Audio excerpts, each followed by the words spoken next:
வீடியோவில் நம்ம 10th standard மேக்ஸில் உள்ள first chapter relations and functions அந்த சாப்டரில் உள்ள ரிலேஷன்ஸ் அந்த டாப்பிக்கை பற்றி இப்போ நம்ம இன்னைக்கு தரவாக டிஸ்கஸ் பண்ண போகிறோம். அதில் இருக்கிற இம்பார்ட்டண்ட்டான டெஃபனேஷன்ஸ், அதில் இருக்கிற 2 மார்க் சம்ஸ் இதெல்லாம் நம்ம பார்க்க போகிறோம். இதில் எவ்வளோ போர்ஷன் நம்ம கவர் அப் பண்ணுறோம்னா எக்ஸசைஸ் 1.1 அண்ட் எக்ஸசைஸ் 1.2 2 எக்ஸசைஸ் நம்ம இதில் தரவாக கம்ப்ளீட் பண்ண போகிறோம். வாங்க இப்போ பார்க்கலாம்.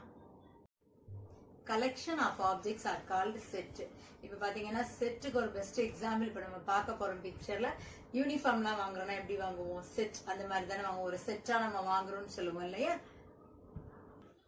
Concepts of sets in 2 forms, relations and functions. So next we will see the ordered pair. Ordered pairs அப்படின்னா ஒன்றுமே கிடையாது, ரொம்ப ஈஸியாக நம்ம அண்டர்ஸ்டாண்ட் பண்ணிக்கலாம். இப்போ நம்ம ஒரு ஆடிட்டோரியம் போகிறோம் அப்படின்னா அங்கே நிறைய ரோஸில் வந்து சீட்ஸ் இருக்குதோ. ஸோ நம்மளுக்கான சீட் என்ன அப்படின்னு நம்ம டிக்கெட் பார்த்தோம் அப்படின்னா இப்போ அதில் 4,9 அப்படின்னு இருக்குதுன்னு வச்சுக்கோங்க. That means 4th ரோவில் 9th seat வந்து உங்களோடது. ஸோ அந்த மாதிரி எக்ஸாக்டாக மென்ஷன் பண்ணுறது வந்து ஆர்டர்டு பேர். மேத்தமெட்டிக்ஸில் பொறுத்தளவில் ரிலேஷன் அப்படிங்கிறத நம்ம எப்படி எக்ஸ்பிரஸ் பண்ணுறோம் அப்படின்னா ஆர்டர்டு பேர்ஸ் வழியாக தான் நம்ம வந்து எக்ஸ்பிரஸ் பண்ணுறோம். அதை நம்ம வந்து சேஞ்ச் பண்ண முடியாது. இதில் நான் உங்களுக்கு நிறைய நம்பர்ஸ் இதில் காமிச்சிருக்கேன் பாருங்க. Next we will see Cartesian product. Cartesian ப்ராடக்ட்டுக்கு அனதர் நேம் என்னன்னா கிராஸ் ப்ராடக்ட் சொல்லுவாங்க. ஸோ இதில் பார்த்தீங்கன்னா சாதாரணமாக நம்ம 2 into 3 அப்படின்னு எடுக்கிறோம்னா நம்ம டக்குன்னு ஆன்சர் 6 அப்படின்னு எழுதுவோம். பட் கார்ட்டீசியன் ப்ராடக்ட்ல அப்படி எழுத வேண்டாம். கார்ட்டீசியன் ப்ராடக்ட் நம்ம எடுத்திருக்கோம் பாருங்க. கார்ட்டீசியன் ப்ராடக்ட்டுக்கு இன்னொரு நேம் என்னன்னா கிராஸ் ப்ராடக்ட்னு சொல்லுவோம். ஒண்ணுமே கிடையாது, நம்ம மல்டிப்ளை பண்ணி எழுத போறோம். ஸோ இப்போ இதுல ஒரு 2 செட்டு நம்ம எடுத்திருக்கோம். ஃபர்ஸ்ட் பாருங்க வெஜிடபிள்ஸ்னு ஒரு செட் எடுத்திருக்கிறோம். தென் ஃப்ரூட்ஸ் அப்படின்னு ஒரு செட் எடுத்திருக்கிறோம். இப்போ வெஜிடபிள்ஸ்ல என்னென்ன இருக்கு பாருங்க, கேரட், பிரிஞ்சால், பொட்டேட்டோ. ஃப்ரூட்ஸில் என்னென்ன இருக்குதுன்னா ஆப்பிள், ஆரஞ்சு, கிரேப்ஸ். இப்போ இதுக்கு நம்ம கார்ட்டீசியன் ப்ராடக்ட் எப்படி பண்ண போகிறோம்னு பாருங்கள். கேரட் வந்து நம்ம இந்த 3 ஃப்ரூட்ஸ் கூடயும் சேர்த்து நம்ம வந்து எழுத போகிறோம். ஸோ அப்போ எப்படி எழுதலாம் அப்படின்னு பார்த்தீங்கன்னா கேரட் நம்ம சீன் எடுத்துக்கலாம், ஆப்பிள் வந்து ஏ அப்படின்னா என்ன எழுதலாம்னா C, A first bracket. So அடுத்து என்னது கேரட், இங்கே என்ன இருக்குதுன்னா ஆரஞ்சு, அப்போ C, O. So next bracket பாருங்கள் carrot and then grapes C, G. So next என்ன வெஜிடபிள் இருக்குன்னா பிரிஞ்சால். ஸோ இப்போ இந்த பிரிஞ்சாலையும் கூட நம்ம என்ன பண்ண போகிறோம் பாருங்க, கார்ட்டீசியன் ப்ராடக்ட் பண்ண போகிறோம். ஸோ அது என்ன பண்ணலாம் அப்படின்னா அந்த ஃப்ரூட்ஸ் கூட தான் நம்ம பண்ண போகிறோம். So as usual. ஸோ இப்போ என்ன எழுதலாம் பாருங்க, B, A. So next B, O. So next one is B, G. So இப்போ நெக்ஸ்ட் என்ன வெஜிடபிள் இருக்குன்னா பொட்டேட்டோ. ஸோ பொட்டேட்டோவையும் பார்த்தீங்கன்னா இப்போ நம்ம இந்த 3 ஃப்ரூட்ஸ் கூட தான் நம்ம கார்ட்டீசியன் ப்ராடக்ட் நம்ம பண்ண போகிறோம். ஸோ அப்போ என்ன எழுதலாம், P, A, P, O, P, G. நான் எல்லாத்துலேயும் உள்ள ஃபர்ஸ்ட் லெட்டரை இதில் நான் டினோட் பண்ணியிருக்கேன். இதை நம்ம ஸ்ட்ரெயிட்டாக ஒரே லைனில் எழுதலாம். இது என்ன சொல்கிறோம்னா கார்ட்டீசியன் ப்ராடக்ட். பேசிக்காகவே நம்ம மேக்ஸ் சம்ஸ் ஒர்க் அவுட் பண்ணுறச்சு நமக்கு சில ஃபண்டமெண்டல்ஸ் நமக்கு கரெக்டாக தெரிஞ்சிருக்கணும். அது என்ன அப்படின்னா நீங்க சின்ன கிளாஸஸ்ல இருந்தே நம்ம லேர்ன் பண்ணிட்டு வர்றதுதான். பாருங்க ஃபர்ஸ்ட் வந்து நேச்சுரல் நம்பர்ஸ். நேச்சுரல் நம்பர் அப்படின்னா பிகினிங் எதுல இருந்து ஆரம்பிக்கணும்னா 1ல இருந்து தான் நமக்கு ஸ்டார்ட் ஆகணும். நம்ம வந்து என்ன லெட்டர்ல அதை டினோட் பண்ணியிருப்போம்னா கேபிட்டல் Nல வந்து டினோட் பண்ணியிருப்போம். ஸோ நெக்ஸ்ட் பாத்தீங்கன்னா ஹோல் நம்பர்ஸ் கேட்பாங்க. ஹோல் நம்பர்ஸ் அப்படின்னா Wல நம்ம மென்ஷன் பண்ணுவோம். 0ல இருந்து நம்ம ஸ்டார்ட் பண்ணணும். 0ல இருந்து ஸ்டார்ட் பண்ணி கொண்டு வரணும். ஸோ நெக்ஸ்ட் பாத்தீங்கன்னா இன்டீஜர்ஸ். இன்டீஜர்ஸ் அப்படின்னா நம்ம வந்து எக்ஸாக்டா நம்பர் லைனை வந்து நம்ம மீன் பண்ணலாம். நம்பர் லைன்ல பாத்தீங்க அப்படின்னா மிடில் 0 இருக்கும் and then positive numbers, negative numbers. So integers represent பண்ணலாம். prime numbers, a number which is having exactly 2 factors, that is called the prime number. So இப்போ இந்த ப்ரைம் நம்பர் இப்போ பார்த்தீங்கன்னா 10க்குள்ளே கேட்பாங்க. லெஸ் தேன் 10ல இருக்கிற ப்ரைம் நம்பர்ஸ் எழுதுங்க அப்படின்னு கேட்டாங்கன்னா என்னெல்லாம் நம்ம எழுதலாம்னா 2, 3, 5 and 7 இது மட்டும் தான் அதில் இருக்கிற நமக்கு ப்ரைம் நம்பர்ஸ். 1 வந்து நீங்கள் அதில் மென்ஷன் பண்ணக்கூடாது. 1 இஸ் எ நெய்தர் ப்ரைம் நார் காம்போசைட் நம்பர். ஸோ நெக்ஸ்ட் பார்த்தீங்கன்னா ஈவன் ப்ரைம் நம்பர் கேட்டாங்க அப்படின்னா you should right 2. 2 is the even prime number. number which is having more than 2 factors, that is called the composite number. So நம்ம இந்த concept எல்லாம் நமக்கு புரிஞ்சிட்டோம் அப்படின்னா அவங்க சம்ல கொடுத்திருக்கிற அந்த கண்டிஷனுக்கு தக்கபடி நம்ம வந்து அப்ளை பண்ணிக்கிடலாம். இப்போ இதை பேஸ் பண்ணன 2 மார்க்ஸ் உங்களுக்கு நான் எக்ஸ்பிளைன் பண்றேன். 1.1 இப்போ நம்ம எடுத்திருக்கிறோம். கொஸ்டின் பாருங்க, if A is equal to, எப்பயுமே நம்ம செட்டு வந்து செட் பிராக்கெட் போட்டு தான் எழுதணும். ஏங்கிற செட்டில் என்னென்ன நம்பர்ஸ் இருக்குன்னா 1, 3, 5 இருக்கு. பின்னு ஒரு செட்டு கொடுத்துருக்காங்க, அதில் என்ன நம்பர்ஸ் இருக்குன்னு பார்த்தீங்கன்னா 2, 3. ஸோ இப்போ இதில் நம்பர் ஆஃப் எலமெண்ட்ஸ் நம்ம முதல்ல எழுதிடலாம். ஸோ அப்போ முதல்ல என்ன எழுதணும்னா என் ஆஃப் ஏ, நம்பர் ஆஃப் ஏல எத்தனை எலமெண்ட்ஸ் இருக்குன்னு பார்த்தீங்கன்னா 3 எலமெண்ட்ஸ் இருக்கு. 1, 2, 3. இப்போ பிங்கிற செட்டில் எத்தனை எலமெண்ட்ஸ் இருக்குன்னு பார்த்தீங்கன்னா 2 எலமெண்ட்ஸ் தான் இருக்குது. ஸோ முதல்ல நம்பர் ஆஃப் நம்ம எழுதிக்கலாம். என் ஆஃப் ஏனா number of A, that means ஏங்கிற செட்டில் எத்தனை எலமெண்ட்ஸ்ன்னு கவுண்ட் பண்ணி எழுதுறோம். ஸோ நெக்ஸ்ட் கொஸ்டின் பாருங்க, ஃபர்ஸ்ட் வந்து ஏ இன்டு பி. நம்ம வந்து கார்டீசியன் ப்ராடக்ட் சொன்னேன் இல்லையா, அதே தான். இப்போ நார்மலாக நம்ம மல்டிப்ளை பண்ணுறோம் அப்படின்னா 2 1s are 2ன்னு எழுதுவோம். பட் கார்டீசியன் ப்ராடக்ட்ல அப்படி எழுத மாட்டோம். 1, 2னே தான் நம்ம எழுதணும். ஸோ முதல்ல செட் பிராக்கெட் ஓப்பன் பண்ணிக்கோங்க, then put the small bracket. First ஏல என்ன நம்பர் இருக்குன்னா 1, தென் பில என்ன இருக்கு 2. ஸோ 1, 2. ஸோ நெக்ஸ்ட் பிராக்கெட் பாருங்க, இதே வேல்யூ தான் 1, 3. ஸோ நெக்ஸ்ட் ஏல ரெண்டாவது என்ன நம்பர் இருக்குன்னா 3. ஸோ இந்த நம்பர் யூஸ் பண்ணி நம்ம இந்த ரெண்டு வேல்யூ கூட நம்ம மல்டிப்ளை பண்ண போறோம். 3, 2. ஸோ நெக்ஸ்ட் பிராக்கெட்ல 3, 3. ஸோ நெக்ஸ்ட் லாஸ்ட் என்ன நம்பர் இருக்குன்னு பாருங்க 5 இருக்கு. ஸோ 5, 2, 5, 3. கார்டீசியன் ப்ராடக்ட் நான் சொன்ன மாதிரி நீங்க மல்டிப்ளை பண்ணி எழுதக்கூடாது, கமா போட்டு அந்த நம்பர்ஸ் நம்ம எழுதணும். ஸோ நெக்ஸ்ட் பாத்தீங்கன்னா B into A.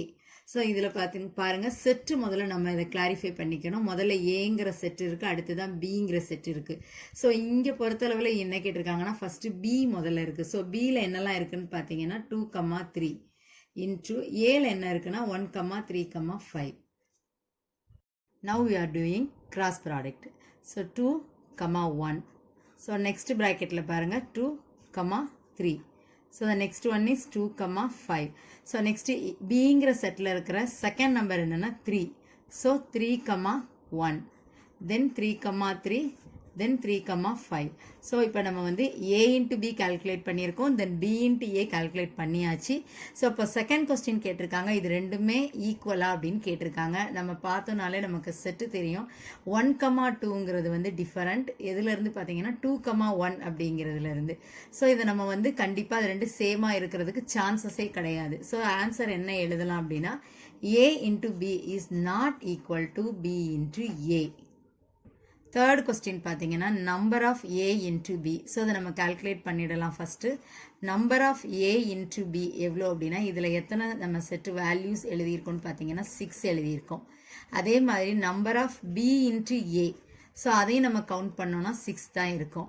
So next பாருங்க N of A into N of B is equal to N of A நம்ம ஃபர்ஸ்டே கால்குலேட் பண்ணியிருக்கோம் 3, என் ஆஃப் பி என்னன்னா 2. So what is answer 6. So இந்த 3 வேல்யூஸ் பார்த்தீங்கன்னா நமக்கு ஈக்குவலாக இருக்குது. So this one is correct. So last நம்ம அவங்க கொடுத்துருக்குற அந்த கொஸ்டினை நம்ம அப்படியே ஒரு தடவை எழுதிடலாம்.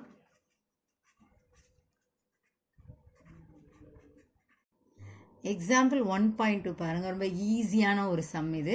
If A into B is equal to set value கொடுத்துருக்காங்க, அவங்க நமக்கு கார்டீசியன் ப்ராடக்ட்ல கொடுத்துருக்காங்க. என்ன கண்டுபிடிக்க சொல்லியிருக்காங்கன்னா ஏ அண்ட் பி மட்டும் கண்டுபிடிக்க சொல்லியிருக்காங்க. இப்போ நம்ம கார்டீசியன் ப்ராடக்ட் கொடுத்ததுனால ஏங்கிற செட்டில் என்ன நம்பர், பிங்கிற செட்டில் என்ன நம்பர்னு மட்டும் எழுத போகிறோம். இப்போ எழுதியிருக்கிறேன் பாருங்க, A is equal to set of first coordinate of elements of A into B. இதை நம்ம வந்து எழுதணும்னு அவசியம் கிடையாது, இது தெரிஞ்சிருந்தாலே உங்களுக்கு போதுமானது. அப்படின்னா என்ன அர்த்தம் அப்படின்னா நம்ம இங்க பார்க்குறோம் பாருங்க, இந்த செட்டில் இருக்கிற முதல் கோஆர்டினேட் என்னென்ன நம்பர் இருக்குன்னு பாருங்க. முதல்ல என்ன நம்பர் இருக்கு, செட் பிராக்கெட் போட்டுக்கோங்க 3. ரிப்பீட்டட் நம்பர் வந்தால் நம்ம ஒரு தடவை எழுதினா போதும். ஸோ முதல்ல இங்கே என்ன நம்பர் இருக்கு 3, ஸோ ஒரு தடவை எழுதியிருக்கிறேன். நெக்ஸ்ட் என்ன நம்பர் இருக்கு 5. ஸோ இப்போ ஏங்கிற செட்டில் என்னென்ன எலமெண்ட்ஸ் இருக்குன்னா 3, 5. That is the answer. So அதே மாதிரி பிங்கிற செட்டு பார்த்தீங்கன்னா set of all second coordinate of the elements of A into B. So இப்போ ரெண்டாவது என்ன இருக்குதுன்னு பார்த்தோம் அப்படின்னா 2 இருக்குது, தென் 4 இருக்குது. ரிப்பீட்டட் டைம் வந்துச்சுன்னா நீங்கள் ஒரு தடவை எழுதினா போதுமானது. நீங்கள் இதில் வந்து ஒரு டிஃபரன்ஸ் கண்டுபிடிச்சிக்கலாம். நம்ம என்னன்னா ஏ இன்ட்டு பின்னு கொடுத்துருந்தா முதல்ல ஏயோட வேல்யூ, அடுத்து பியோட வேல்யூ. சில சமயங்களில் சம்மில் வந்து பி இன்ட்டு ஏன்னு கேட்பாங்க. அந்த மாதிரி கேட்டிருந்தாங்கன்னா பி முதல்ல வந்ததுன்னா முதல்ல இருக்கிற நம்பர்ஸை வந்து நம்ம பிங்கிற செட்டில் வந்து நம்ம எழுதணும். ரெண்டாவது இருக்கிற நம்பர்ஸ் வந்து ஏங்கிற செட்டில் நம்ம எழுதணும். ஸோ இதை நல்லா பாயிண்ட் அவுட் பண்ணிக்கோங்க. ஏ இன்ட்டு பி கேட்டிருக்காங்களா இல்லை பி இன்ட்டு ஏ கேட்டிருக்காங்களான்னு பார்த்துட்டு அதுக்கு தக்கனி சம்மை ஈஸியாக சால்வ் பண்ணலாம். நெக்ஸ்ட் எக்ஸாம்பிள் 1.4 பாருங்க. இது ஒரு நல்ல சூப்பரான ஒரு சம்முனே சொல்லலாம். சிம்பிளான சம்மும் கூட பாருங்க. A இஸ் ஈக்குவல்டுன்னு ஒரு செட் வேல்யூஸ் கொடுத்துருக்காங்க, B கொடுத்துருக்காங்க. கொஸ்டினை கவனிங்க. Which of the following sets are relation from A to B? இதை நீங்கள் நல்லா அண்டர்ஸ்டாண்ட் பண்ணிக்கணும். B டு ஏவா, A டு பியான்னு பாருங்க. A டு பின்னா அப்போ முதல்ல நமக்கு A தான் இருக்கு. ஸோ முதல்ல நம்ம கார்டீஷியன் ப்ராடக்ட் நம்ம பண்ண போகிறோம். We know that. ஸோ முதல்ல ஏல என்ன எலமெண்ட் இருக்குன்னா 3. ஸோ 3,1.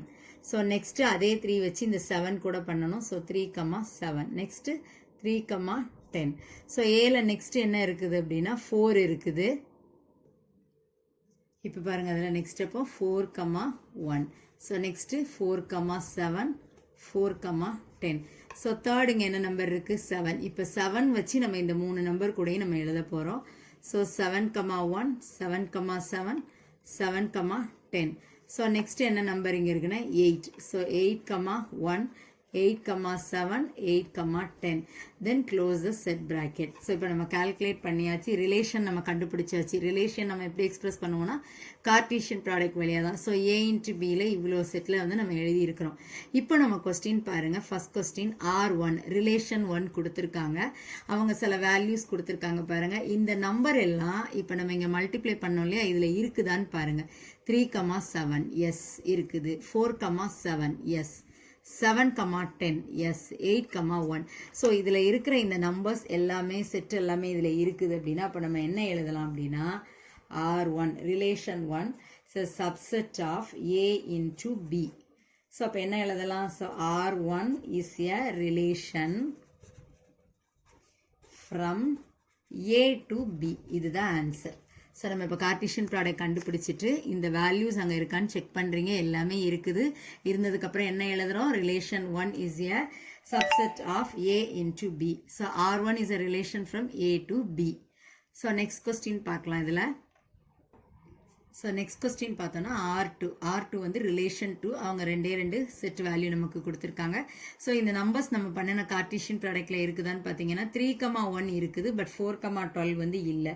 ஸோ அதனால் என்ன எழுதலாம் நம்ம ஆன்சர்லன்னா 4,12 it does not belongs to A into B. இந்த வேல்யூ வந்து நமக்கு இதில் இல்லை. ஸோ இல்லாததுனால என்ன எழுதுறோம்னா R2 is not a relation. R2 is not a relation from A to B. So this is the answer. நம்ம கார்டீஷியன் ப்ராடக்ட் பண்ணதுக்கப்புறம் அந்த வேல்யூஸ் அவங்க கொடுத்துருக்க அந்த ரிலேஷனில் இருந்ததுன்னா நம்ம ரிலேஷன் சொல்கிறோம். இல்லை அப்படின்னா இஸ் நாட் எ ரிலேஷன் சொல்கிறோம். இம்பார்ட்டன்ட் 2 மார்க் கொஸ்டின் பாருங்க. எக்ஸசைஸ் 1.2லேருந்து எடுத்திருக்கிறேன். Third sum. A relation R is given by the set x comma y. 2 set நம்ம எடுக்க போகிறோம். அதில் பார்த்தீங்கன்னா எக்ஸுக்கு செட்டு வந்து கொடுத்துட்டாங்க 0லேருந்து 5 வரைக்கும். ஒய்ங்கிற செட்டுக்கு கண்டிஷன் மட்டும் கொடுத்துருக்காங்க. Y is equal to X plus 3ன்னு கொடுத்துருக்காங்க. Determine its domain and range. இப்போ நம்ம 2 வேல்யூ கண்டுபிடிக்க போகிறோம். டொமைன் கண்டுபிடிக்க போகிறோம், ரேஞ்ச் கண்டுபிடிக்க போகிறோம். ஸோ கொடுத்துருக்கிற எக்ஸுங்கிற செட்டை ஃபஸ்ட்டு எழுதிக்கோங்க. நெக்ஸ்ட் அவங்க கொடுத்துருக்குறாங்க இல்லையா அந்த ஈக்குவேஷன் எழுதியிருக்கிறேன். y is equal to x plus 3 எழுதியிருக்கோம். ஸோ இப்போ எக்ஸ் வர்ற இடத்துல என்ன நம்பர்ஸ் வரணுங்கிறத அவங்க நமக்கு கொடுத்துருக்காங்க. முதல்ல எக்ஸுக்கு பதிலாக 0 அப்ளை பண்ணோன்னா 0 + 3 3. ஸோ நெக்ஸ்ட் எக்ஸுக்கு பதிலாக 1 அப்ளை பண்ணுறேன். ஸோ அந்த ஆன்சர் என்ன வருதுன்னு பாருங்கள் 4. எக்ஸுக்கு பதிலாக 2 அப்ளை பண்ணும்போது ஆன்சர் வந்து 5. இந்த மாதிரி வேல்யூஸ் அப்ளை பண்ணி இங்கே கண்டுபிடிச்சிக்கலாம் நம்ம. இப்போ நம்ம ஒய் கால்குலேட் பண்ணியாச்சு. ஸோ எக்ஸ் நமக்கு ஆல்ரெடி தெரியும். ஒய் வந்து நம்ம கண்டுபிடிச்சிருக்கோம் இல்லையா, எல்லா ஆன்சர்ஸையும் செட் ப்ராக்கெட்டில் எழுதுகிறோம். 3லேருந்து 8 வரைக்கும் நமக்கு வருது. எப்பயுமே ஒரு கொஸ்டினில் பார்த்தீங்கன்னா ஃபஸ்ட்டு கொடுத்துருக்காங்க இல்லையா, ஏன்னு ஒரு செட்டு கொடுத்துருப்பாங்க, அதை டொமைன் எடுத்துக்குவோம். பிங்கிற செட் வந்து கோ டொமைன் நம்ம எடுத்துருப்போம். இந்த கொஸ்டினில் கோடொமைன் கேட்கல, டொமைன் மட்டும்தான் கேட்டிருக்காங்க. டொமைன் அப்படின்னு கேட்டால் நம்ம கொடுத்துருக்குற இந்த எக்ஸை தான் நம்ம எழுதணும். ஸோ டொமைன் ஆஃப் ஆர், ஏன்னா செட்டுக்கு அவங்க ரிலேஷன் நேம் கொடுத்துருக்காங்க ஆர் அப்படின்னு சொல்லிட்டு. ஸோ அதை மென்ஷன் பண்ணியிருக்கேன் 0லேருந்து 5. ரேஞ்சுங்கிறது நம்ம கால்குலேட் பண்ணுற ஆன்சர். ஸோ அந்த ஆன்சர் என்ன கண்டுபிடிச்சிருக்கோம் அப்படின்னா 3லேருந்து 8 வரைக்கும் கண்டுபிடிச்சிருக்கோம் இல்லையா, அதை எழுதுகிறோம். So domain and range. இது ரொம்ப ஈஸியான 2 mark question. A relation may be represented algebraically, இல்லைனா set builder method or else roster method. இப்போ நம்ம ஆரோ டயக்ராம் எடுத்துக்கிட்டோம் அப்படின்னா அது வந்து விஷுவலாக வந்து நமக்கு ரிலேஷனை வந்து ரெப்ரசன்ட் பண்ணோம். ரொம்ப ஈஸியான ஒரு மெத்தடும் கூட. A relation which contains no element, that means null relation. Dear students, I hope that This video is very useful to you. For more educational videos, subscribe our channel. All the best, students.